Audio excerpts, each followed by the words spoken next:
the host now, then I can proceed to discussion.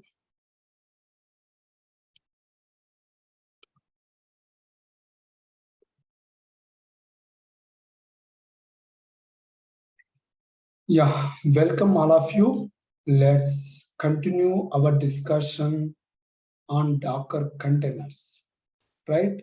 So if you compare this diagram with the things that we have done yesterday, we have created a virtual machine in AWS using EC2 instance. In that we have installed Docker, then we ran few containers. We have run the Nginx container, the Tomcat container, and we have again ran another Tomcat container. And these containers are very lightweight. These containers are being spinned up within no time. And these containers will be using underlying system resources as well as the kernel of the underlying operating system. That's the point that you should aware. So from here to here, the changes in the case of hypervisor technology, we are installing full-fledged operating system, which will be about 3 to 4 GB in size. For the instance to be spinned up, it will take about 30 to 40 minutes, but coming here, these containers will be spinned up in no time. And we are creating containers by using Docker images, which are stored in Docker Hub by default. Docker Hub is a public registry where the Docker images are created by the Docker community and they are made available to the public.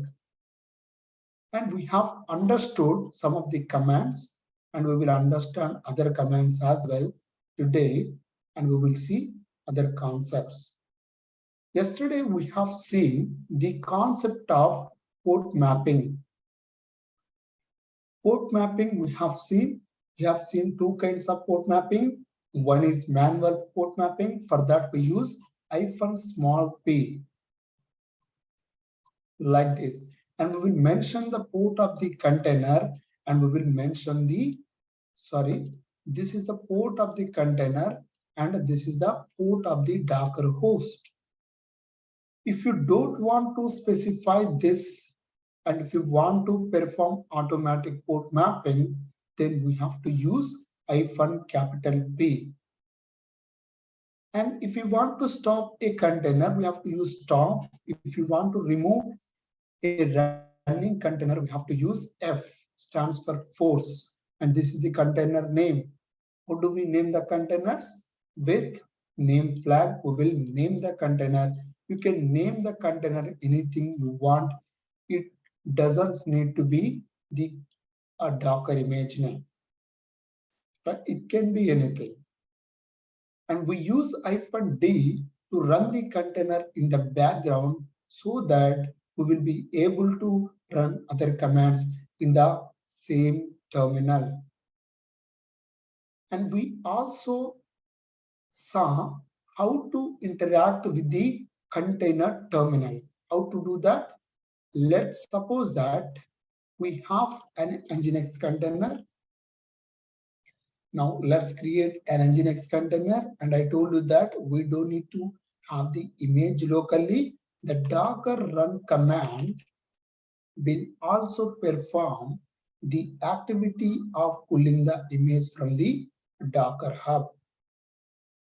Docker run, and I want to run an Nginx container. For that, we have to specify the Nginx container image name. Then how do you want to name that container? Let's name that container as C1. How do you want to run it? I want to run that in the detached mode. And this Nginx will be used for front end. That means it should be available outside of this machine. That means anybody should be able to access this. and on which port you want to make it available. For that, we use -p, and we know that the Nginx container default port is 80. How do we know that? Let's know that. We can go to the particular Docker hub and search for Nginx, and in the documentation, you can search for that. Otherwise, also Docker pull Nginx. I'm just downloading the Nginx image into our Docker machine. And image is nothing but composition of multiple Docker layers, which we will understand going forward. Now, how to list out the container? We can use image ls or images, anything is fine. Now, we have a command called docker inspect. This docker inspect command can be used for both Docker image and container. If you give the container ID here, it will give the details of the container. If you give the image ID here, image name or ID, anything you can give, then it will give its details. So now this is our image ID. This is our image ID. Let's copy and paste it.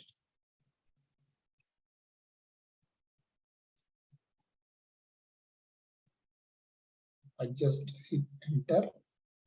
Then if you go to details, somewhere it will be mentioned. See, the exposed port is 80. That port will map to some Docker host port. Now, let's do that. Now, let's run that command, docker run. Let's name this container as C1. Let's run this in detached mode. Let's perform port mapping. This is the container port, and to which port of the Docker host you want to map it to. Let's make it 8080. You can use 80 itself, but let's use different port, right? And we have to provide the image name at the end. Of course, with the tags, you will understand the tags concept in different section. So with this, the container will be running in the background. To check it, you have to use docker ps. And the container is up 3 seconds ago, right? So this is, and this is the container port, and this is the Docker host port. And if I copy the public IP address and port 8080, we should able to run the Nginx. Access the Nginx. Now, how to interact with the container terminal? This we have discussed yesterday also, but I want to repeat this because this is important. Okay, in Kubernetes also we will be having the pod. Inside the pod we will be having the container, and if you want to just troubleshoot, or if you want to know the configuration files are there or not, if anything is missing, or if that particular container is able to interact with the other containers, then we have to know all these commands. There we will be using kubectl, here we will be using Docker. So now let's go inside the container. For that, give me a moment, friends.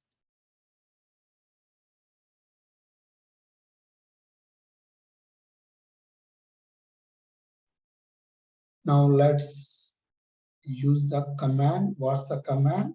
Docker exec it, the container name, and provide the shell. Now we are into the container terminal, right? So this is how. Now let's exit from this. Now what I want to do is, till now we are running some application containers. That means in that containers application is running. What if we want to run operating system containers? For example, I want to run Ubuntu container. I want to run CentOS container. How to do that? Same thing. we have to pull the image, or else we can directly use the run command. The container name we want to give, let's name it as my OS, my Ubuntu OS, more meaningfully. And after that, at the end, we have to provide the image name. For Ubuntu, we have Ubuntu as the image name. How do you check? Again, go to your Docker hub of the docker.com, search for Ubuntu. See, this is the Docker official image for Ubuntu. Somebody is trying to ask something. Ubuntu is a Debian-based Linux operating system based on free software and architecture and every details we given here. Till date, 1 billion plus downloads were happened and 10K plus stars. And if you want to see its details, you can directly click on this and the details will be given here. Now we are trying to run it. I will hit enter. Because that Ubuntu image is not there locally, that means in this machine, it will be pulled from the Docker hub. Now let's check whether the container is running or not. Docker PS. Is Ubuntu container running? No. What happened to it? So always prefer to use -a so that it will give both the stopped and running containers. In this, the Ubuntu container that we have created and named as my Ubuntu OS is in exit state. Why? Because there is no application running in that particular container, so it will be exited automatically. But how to start it? Docker start. What's the container name? Ubuntu OS. Start. Let's check its status again. Still it is exited because as soon as the container is started, if there is no process running in that container, there is no application running in that container, the container will be exited because the primary purpose of the container is to run the applications in an isolated manner. But how to interact with that Ubuntu container? For that, what I will do is, let's remove that container because that container is exited, that's no longer useful to me. I will create the container. Now I'm specifying -it here. That means as soon as this Ubuntu container came into running state, we will be landed into its terminal or its shell. Now let's hit enter. See, where are we now? We are into the Ubuntu terminal. Ubuntu terminal in the sense the container terminal. Now this is your Ubuntu operating system. You can do anything. You can run an application here. You can do anything that you can do in our Docker host machine, right? Now let's create some file here. Now let's create some file vi file1.txt.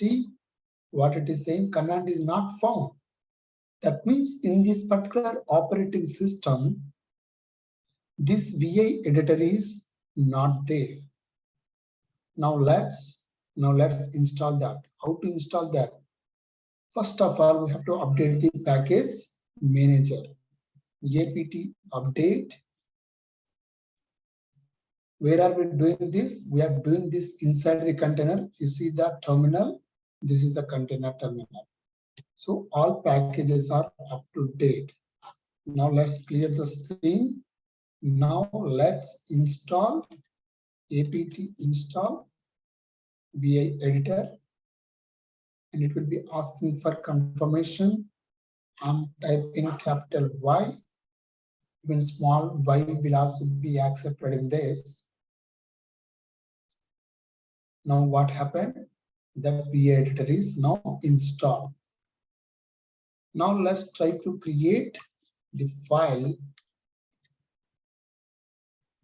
See, now we are able to create it because that particular software has been installed in this. And now I went into insert mode by using I pressed I button. Then we are into insert mode. Let's add some line here. This file is created in Ubuntu container. Now let's press escape.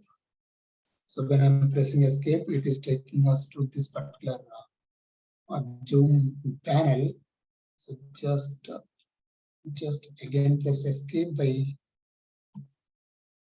clicking on this, then :W to quit this. I think most of you must be knowing those editor commands. That's fine. Now we have created this. Where we have created this file, we have created this file in the container, not in the host. Now let's exit from this. I just pressed exit. See what happened? When we have exited, the container is again exited. It is stopped. Why it got stopped? Because I have pressed exit.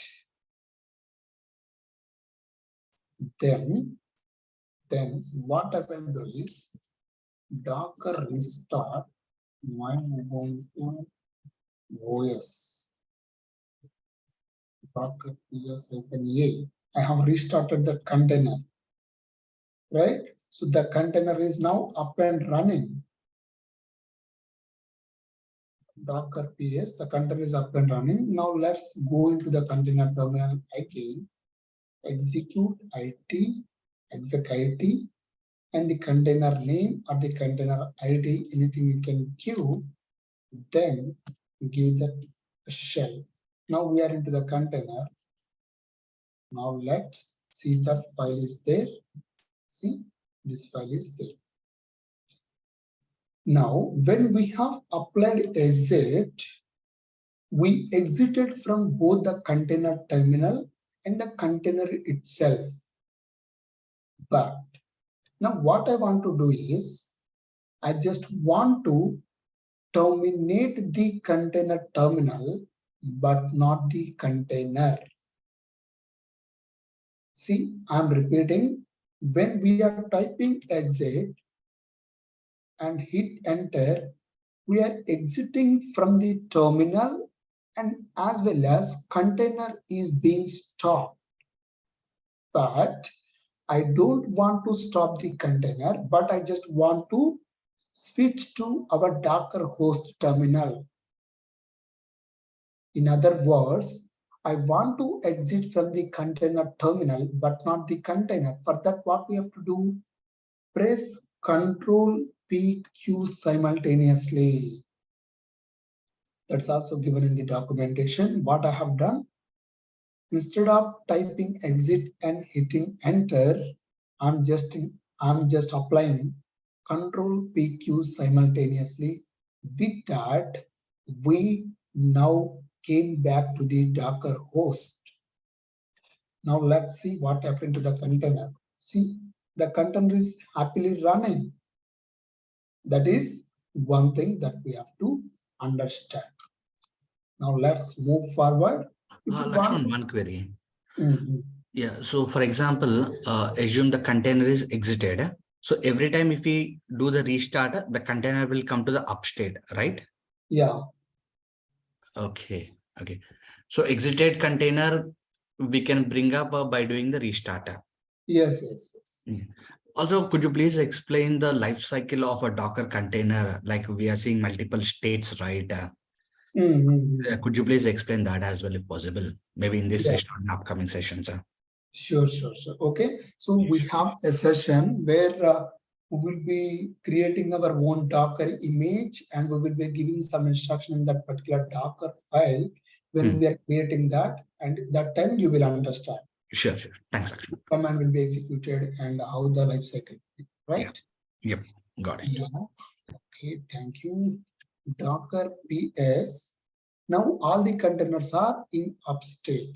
Now what I want to do is I want to run another operating system, but this time CentOS, Community Enterprise Operating System.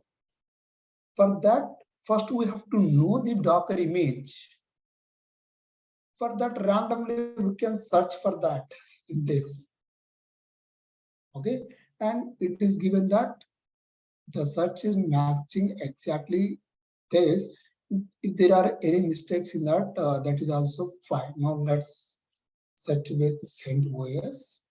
See, it will be taken to that particular thing. Now CentOS, this is the Docker official image. What it is saying is that it is deprecated the official build of CentOS. Why it was deprecated? It is deprecated, then which is being used? Still it will be running. I hope so. Let's try to run this. Deprecated means the enterprise may not be supporting this, but still it is available. Let's try to do this. And we have a Docker command to search for the images that are there in this particular Docker hub also. What's that command? Docker search is CentOS. I'm searching for that. So now here also it is saying that it is deprecated. So when we are trying to search this, where it is searching, it will be searching in the Docker hub only, because that is the place where the Docker images will be stored. Okay, now let's try to use that. And this CentOS is an operating system container. So Docker run name my CentOS, and we have to provide the image name at the end. And because it is an operating system based container, if there is no application running in that, we have to interact with it so that we can interact with the container terminal, that operating system terminal. So the image is being successfully pulled from the Docker hub, and we are into the container terminal. This is. That means we are able to run CentOS operating system on top of this particular Ubuntu operation system, which is nothing but the Docker host. Right? Now I am using Control PQ so that I will be exited from the terminal, but not the container. Now let's check whether the container is running or not. Yes, the container is now up and running. Now let's talk about these images. So if you see, what is the size of this Ubuntu Docker image? It is 77 MB. But if you go and see the actual Ubuntu ISO file size, it will be about 3 GB in size. Now, it is very lightweight. 1,000 times it is more than I'm not worried about the calculations. You can imagine how many times it is lesser in weight. So that's why these are being spinned up in very less time. That we understood. Now we can also inspect some details about this container.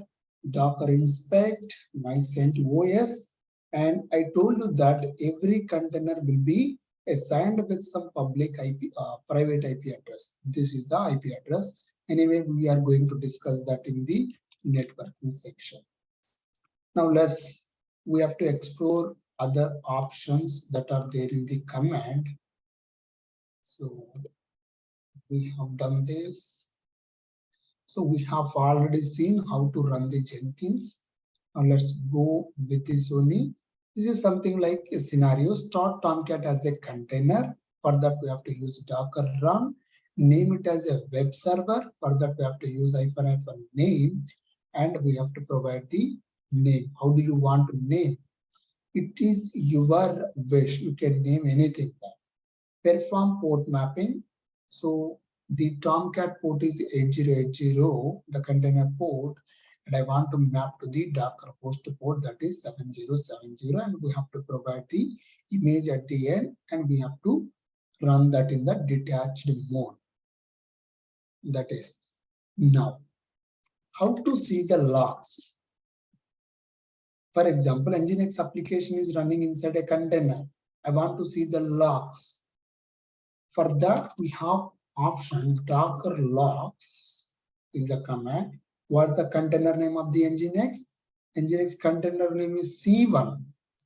This Nginx is the image that is being used to run this container with this ID and with this name. And we have to use Docker logs, the container name. So with this, we are able to see the logs. And in real time, let's say that some developer has approached you to see the logs of that particular application, especially in that particular a single container. What you will do is you want to live stream the logs. So here, these are the static logs, and the logs that are coming live won't be able to see here. We have to run that command again. But if you want to see the logs as they are coming, you have to use -f. So once the logs are being generated, those things will be shown here.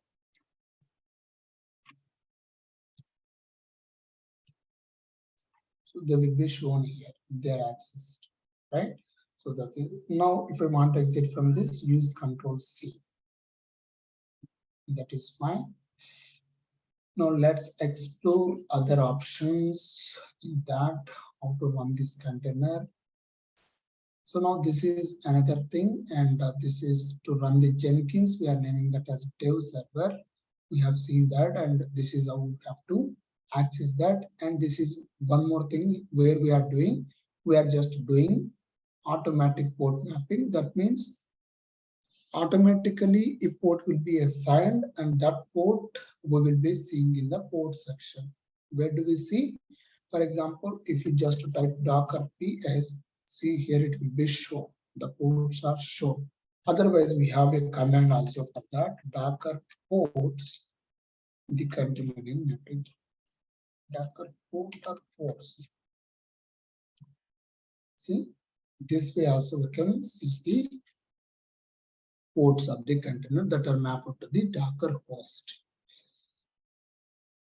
That is fine. This is also we have seen. Good.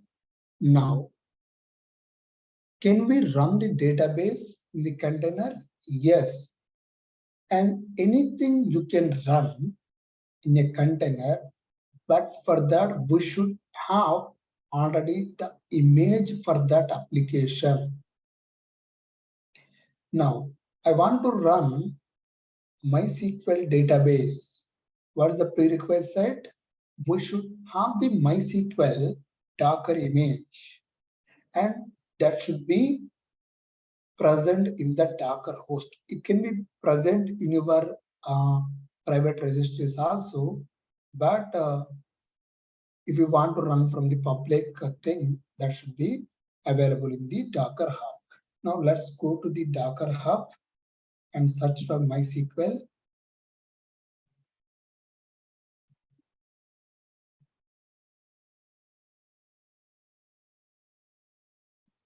See, different insert table. See, this is a MySQL Docker official image. This is for MariaDB. This is for Percona, PHP Madman. So then we want to search for PostgreSQL also. You can see this Postgres is also available. And you may be getting some doubt. Here we are getting about 10,000 results for this MySQL. These 10,000 are the Docker images for MySQL, but they are built by different organizations. They have customized in their own way. Okay, so that is. Now we can also customize the existing Docker images that we will see going forward when we are discussing about the Docker files, which is very, very important throughout this Docker course. Then I want to run this MySQL database.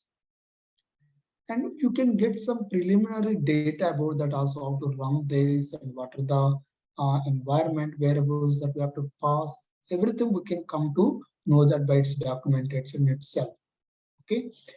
Now, what I will do is, see, it is also same thing, Docker run, the name of the content that we want to give. And I want to pass environment variable to the container. Environment variable, you know. So when the application is running, it will accept some environment variables. So we want to pass them through the command. How to do that? For that, we have an option called E, which stands for environment. So that means I want to run a container and I want to name that as MyDB. And we have to give the image name along with its tag. Tag is nothing but the version of the image. If I come here, if I search for MySQL again, if I click on this, see, for this particular official MySQL Docker image, if you click on tag, see, different tags are there. That means this official MySQL image is having different versions. Wait, friends.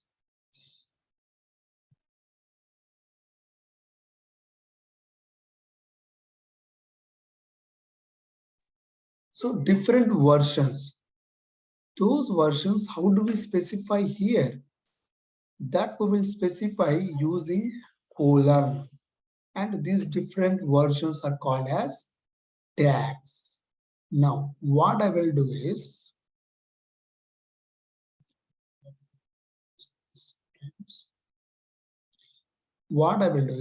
see, I want to run a container and I want to name that as MyDB. You can give any name here, as I said, but this should be image name. Here, this is the image repository, and along with its tag, it will become the image. And you may be getting some doubt. Earlier, we did not give. If we don't give anything, by default, it will be taken as CentOS colon latest. Now, if I don't give this tag, by default, it will be pulling the latest image from the Docker Hub. Now that is fine. And I want to run this in detached mode. And I want to pass environment variable to the container. How do I pass it? For that, we have to use E option. Stands for environment. And the environment variable we have to provide, and the value should be assigned to that using this equals operator. Right? So let's execute this and interact with the database.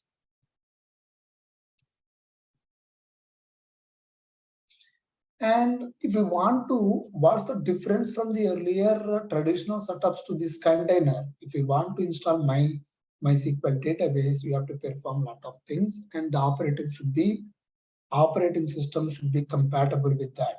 But using this Docker image of the MySQL is nothing but the MySQL application along with its libraries and binaries bundled together in a file, and that file is nothing but Docker image. And if we execute the Docker image, we will be getting the container. In that container, this particular application will be running. Now let's search for Docker PS. See the MySQL database running. So how many virtual machines are running inside our Docker host? 4 virtual machines are running. That means containers are nothing but lightweight virtual machines. Now this MySQL database is running. Now let's go inside that particular thing. Docker exec it. This is a command to execute commands inside the terminal of the container. And what we should give, we have to give the database container name, not the image. If I try to give this, you people may be forgetting this and we may try to provide this instead of this. Okay, you will be getting it. This is the container name or the container ID you have to give. As I said, we have to provide what? This shell. Now we are into the particular container terminal. So how to interact with the database? For that we have to connect to a MySQL database, and this is the command. If you are a database admin, you must be knowing that MySQL, and by default the username is root, and we have to provide the password. When we are hitting this, it will be asking for password. Okay, and what's the password that we have provided? The password that we have provided is Laxman. Just type it. I think I have wrongly entered that. Now this is where, see, we are successfully connected to that database. Then now let's execute some commands. I just want to see all the databases, list of databases. So we can use this. It is miscopied. This is a command to get the databases. Now, if you want to switch to another DB, you can use this one, right? So we are already into this. Let's use this DB. Okay, so the database is something is being changed, right? So now let's exit from this. Now we are back to the container terminal. We are exited from the MySQL database. Now, how to exit from this? We can either use exit or it is safe to use Control PQ.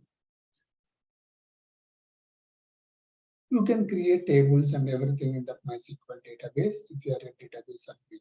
Okay, that is fine. Now, I'm done with all these containers. I want to get rid of all of them. All the containers were running. I want to stop them forcibly and I want to remove them. And one thing I want to show you is, as the container is running, I want to remove the Docker image associated with some running content. Docker image ls. Now Docker RMI. Let's remove the Nginx image. What it is saying? When we are trying to remove the image, it is saying that error response from daemon conflict unable to remove repository reference Nginx because a container with this ID is using this image, right? So now I don't know whether forces. Now what happened?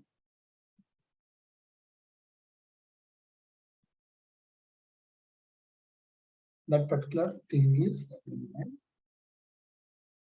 now if you see what happened, that Nginx container is no more available here, right?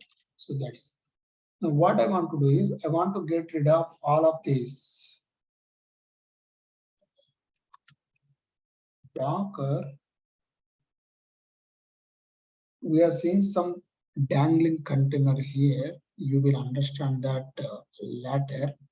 So what will happen is, see, still your Nginx is running. So when we are using that, the image layer which is required for this particular Nginx application will be available here. So this is some dangling image which we will understand during the layers concept. Okay, so if we want to remove that, we have to use the force. Now what I want to do is I want to remove all of these containers with force, and for removing all of them we have to use this particular command which I have shown. This will give the output the container IDs, and because they are running, they will be forcibly stopped and they will be removed.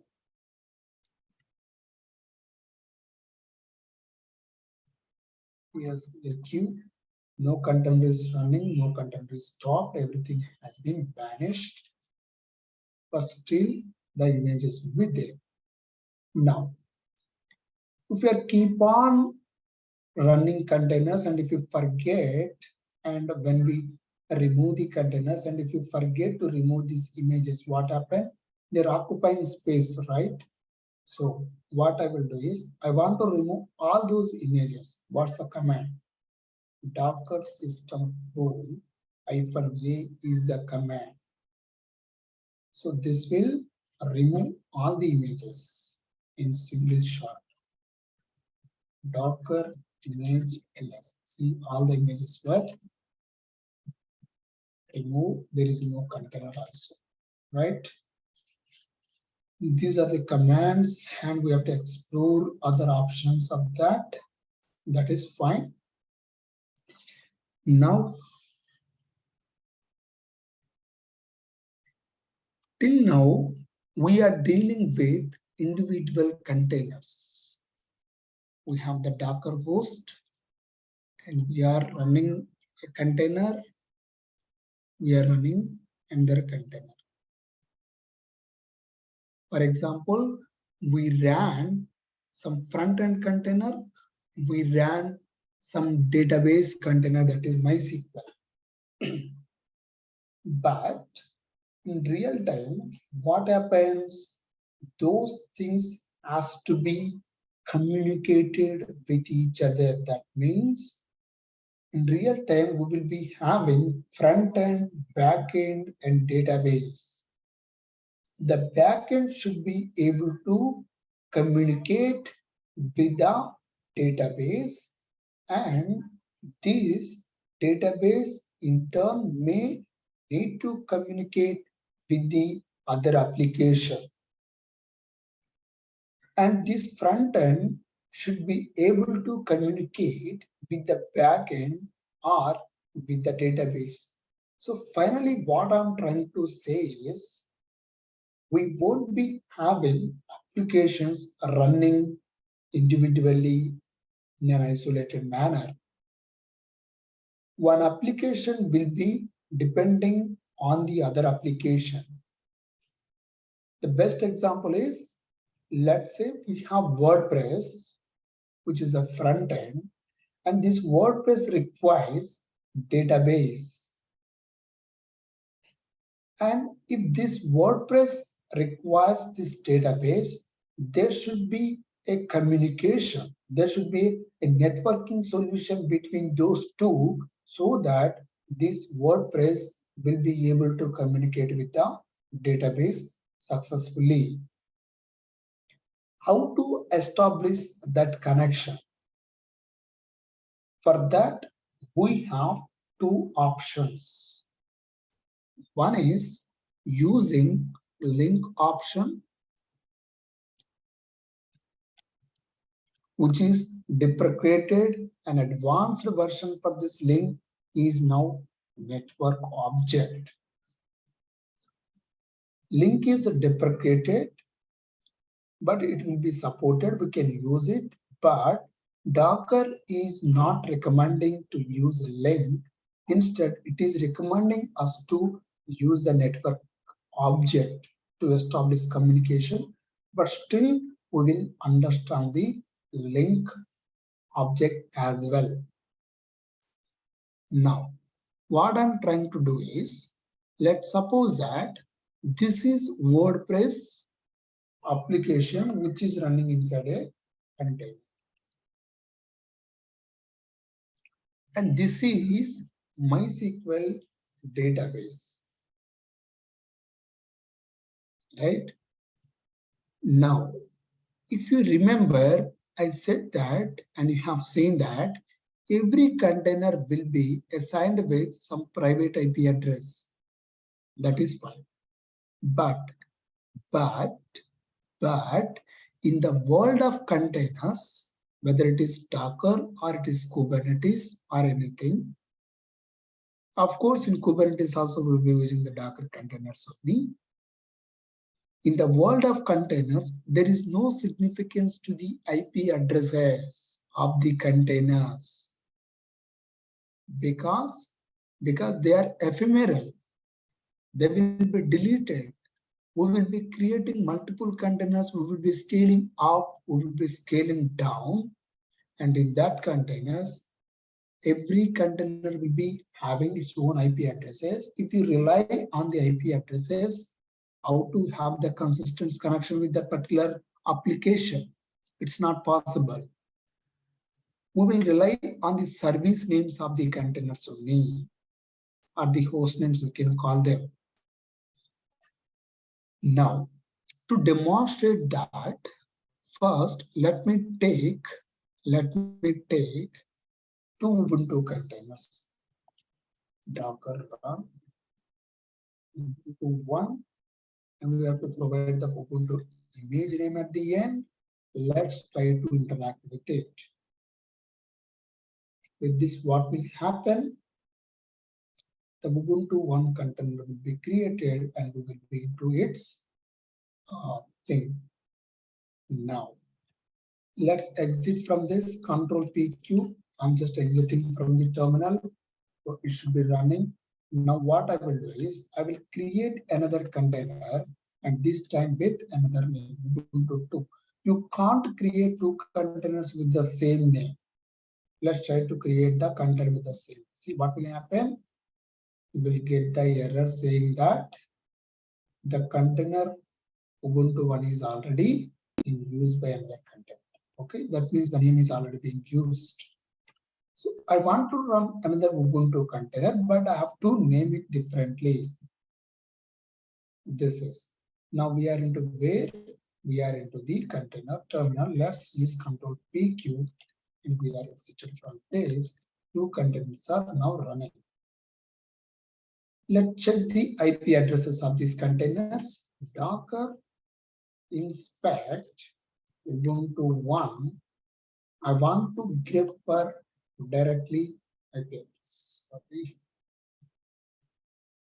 Docker inspect Ubuntu 1 and refer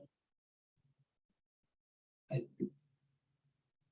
So somewhere here we got the IP address, right? Let me open the notepad. Let me, this is the Ubuntu 1 container, and what is its IP? This is the IP. I want to copy that, not here. I want to copy that. This, that's fine.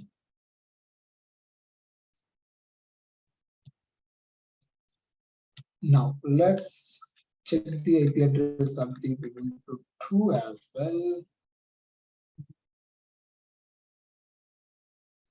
So here, this is copying that.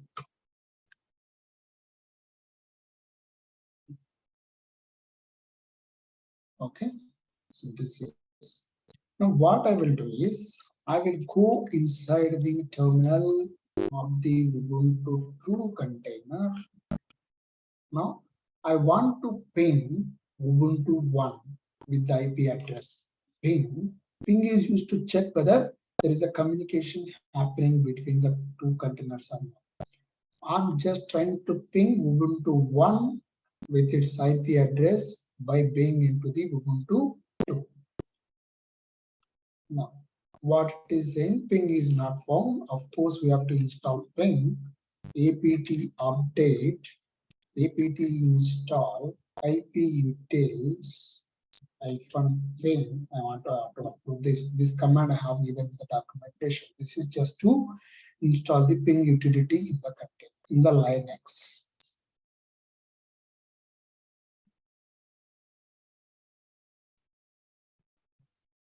Now I will execute that command again. I want to ping Ubuntu 1.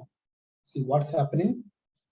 There is communication channel between Ubuntu 1 and Ubuntu 2. Now let's exit from this Control PQ. Now let's go to Ubuntu 1.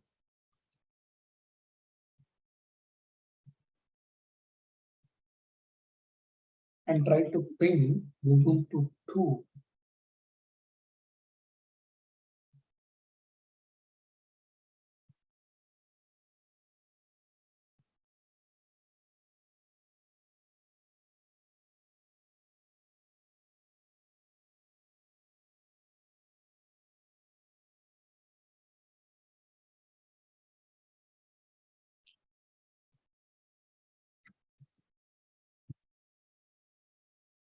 See, Ubuntu 1 is also now Ubuntu 1 is also able to communicate with the Ubuntu 2.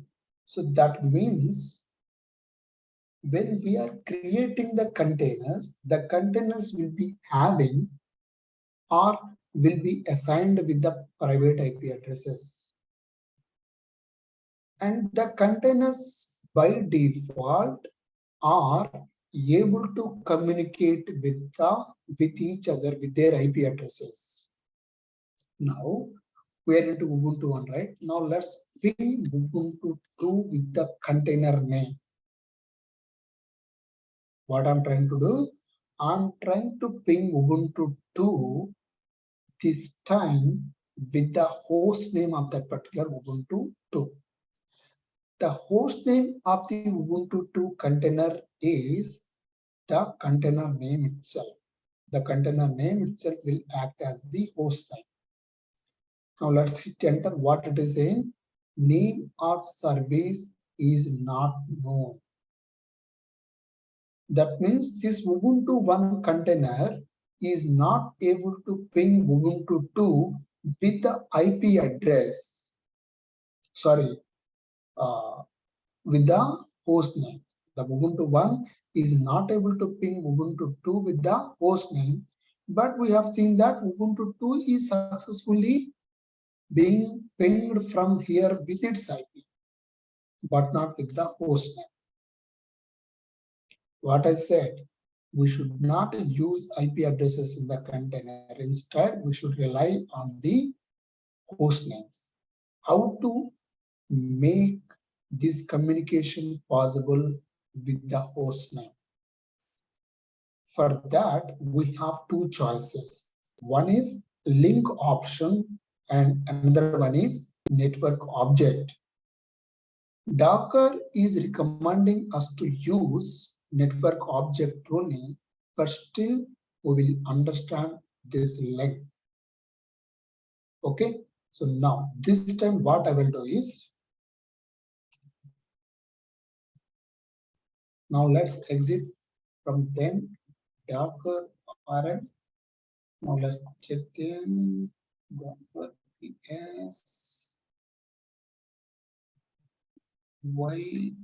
Okay, I think I have used exit by being in the root as well, so that's why we should be a root user to access this Docker. I want to remove these two containers. We can specify like this also. We can specify the container names separated by the spaces to remove them. So those two containers will be removed now. If I use Docker PS, no container is running, no container is stopped. Now I'm trying to run those two containers again. I want to use link option. Seems like the machine is struck. Docker run main into one. All right, so we have interacted with it,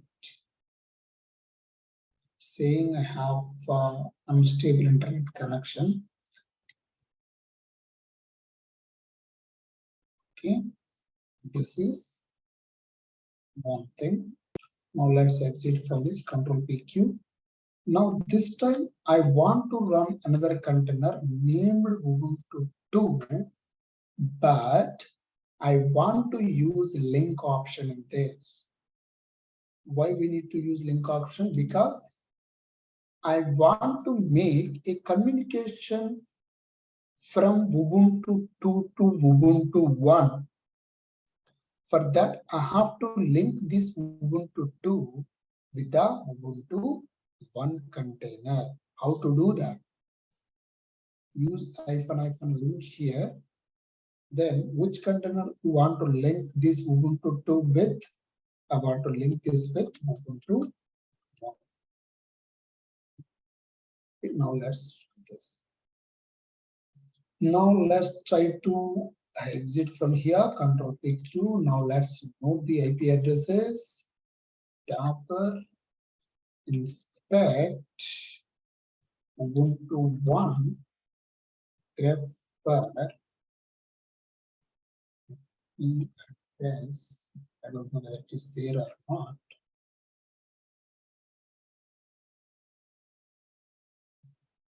This command is wrong here.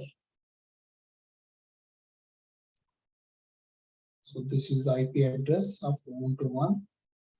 I don't think that it changed. Yes, earlier also this is the same thing. Now let's also check the IP address of Ubuntu 2. This is also same. Okay.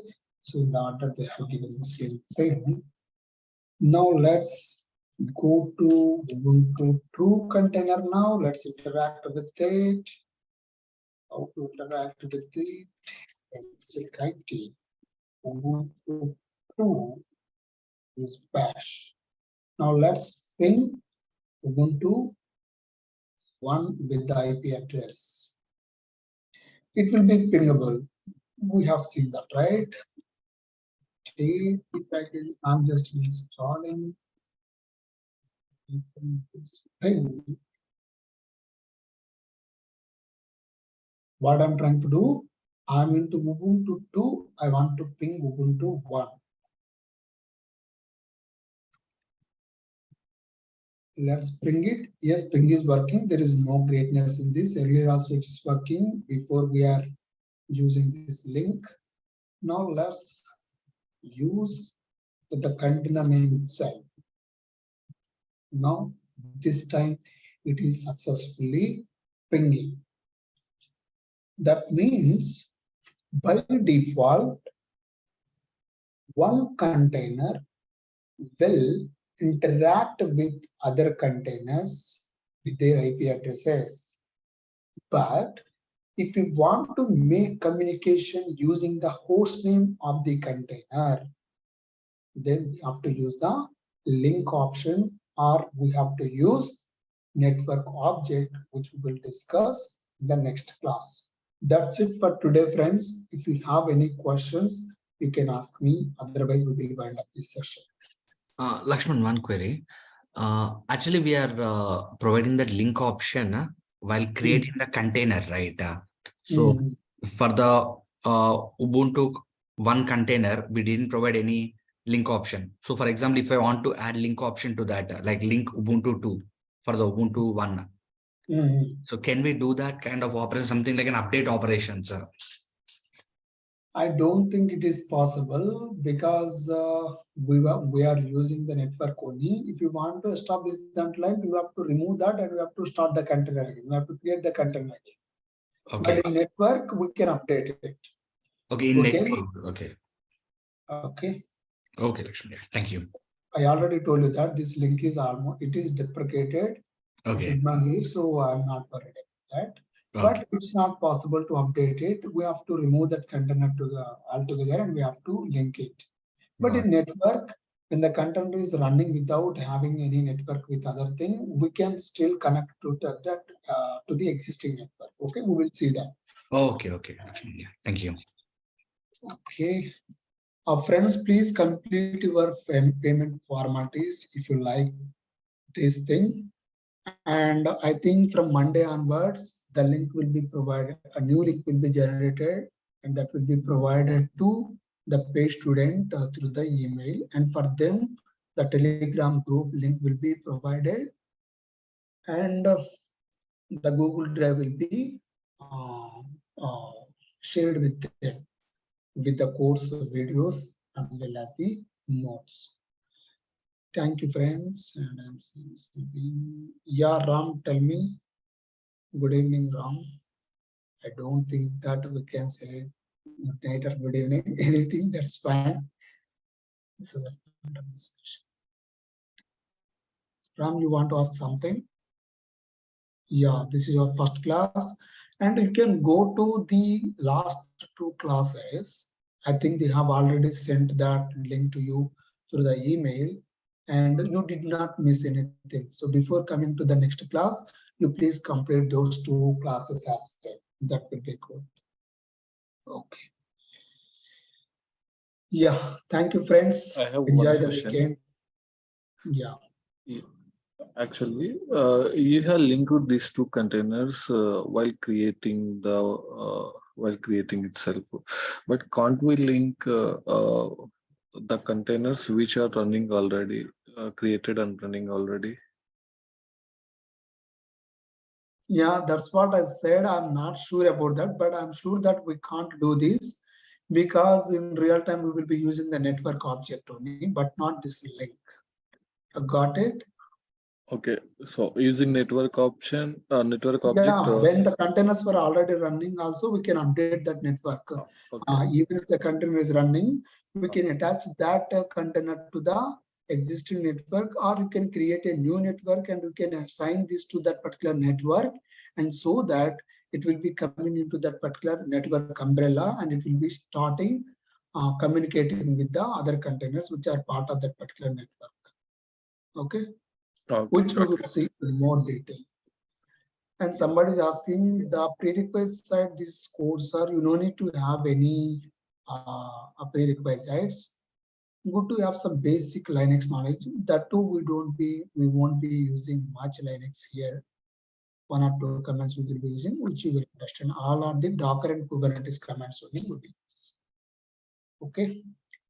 Thank you, friends. Bye. Happy weekend. We will be meeting again on Monday. Today is Saturday, right? Yeah. Thank you. Bye.